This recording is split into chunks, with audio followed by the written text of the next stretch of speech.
How long you been with? Because I remember when you started, I seen it on TV. Yeah, I've been here maybe 8-9 months now. It's Eric. Yeah, it's Eric. You can get up here a little closer. Yeah. You can record on the phone too. Going live on Facebook. Good. All right, I'm good. And we'll go ahead and start. Jay Strong. Jay Strong. Chief of Police, Hamlin. Chief of Police, the City of Hamlin.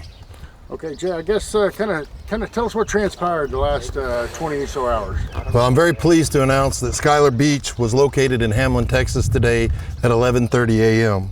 First, I would like to express my sincere appreciation for all the law enforcement agencies that assisted us in her rescue. I'd like to thank the Jones County Sheriff's Office, the Texas Rangers, the Texas Department of Public Safety and Highway Patrol, the Texas Game Wardens, Texas Parks and Wildlife, and the Federal Bureau of Investigations, and the 259th District Attorney's Office.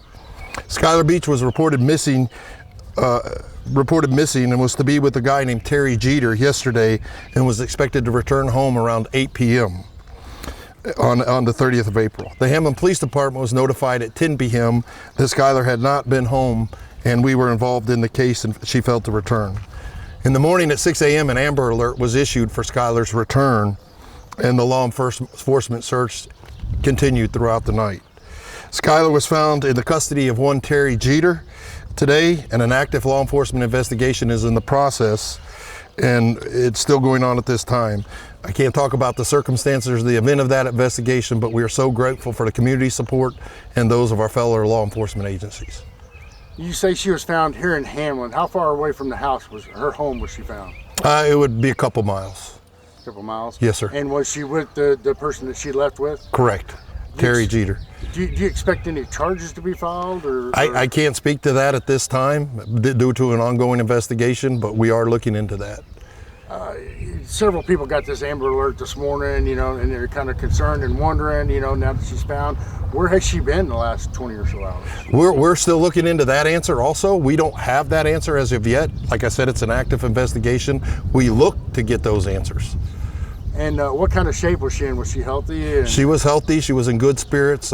She is seeking, we're getting her checked out by medical to make sure she's okay and everything's fine. But I've known this little girl since I've worked in Hamlin, and her spirit seemed good and she seemed okay, and very grateful to be back. And no indication of where they've been, huh? No, sir.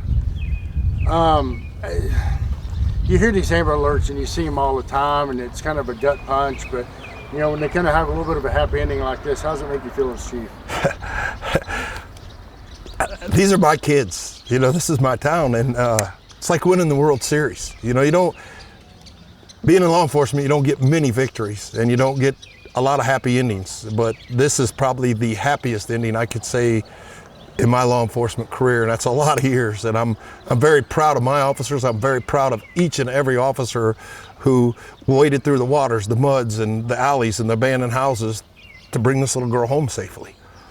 And how did y'all go about finding her? Was it somebody call in, or just somebody? Actually, it was through due diligence of the law enforcement community. I mean, these officers never gave up. We worked continuous around the clock. It's been over 35, 40 hours for some of us, and we're still going, but our goal was to get her home and safely to her family. I don't think so. And where do you go next? To bed. No, we continue with the investigation. We need to get the facts and we need to get answers. So, the one thing is that we want to do from this that we've learned is educate our community, how they can help us and how we can better ourselves. And I think we all learned a lot in this process. We've had some bad weather here in Hamlin, some storms, and it made our searching rough, but they never quit. Everybody, Rangers, DPS, the Game Wardens, the Jones County Sheriff's Office, and especially my guys at the Hamlin Police Department, they never gave up, and I'm so proud of the effort that was put into this.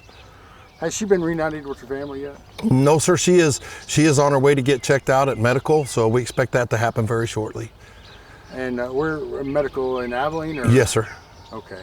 But there was no obvious indications of trauma or anything like that? No, sir. The first thing she did was give me a big hug, and I'm telling you, if you want to feel your feel goods and someone's cutting an onion, that'll do it to you. And I guess the uncle, where's he right now? He isn't being interviewed and being questioned at this time. And the uncle, there is no blood relationship there.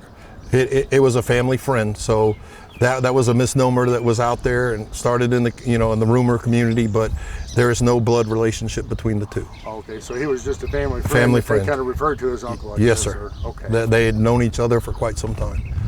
Okay. All right.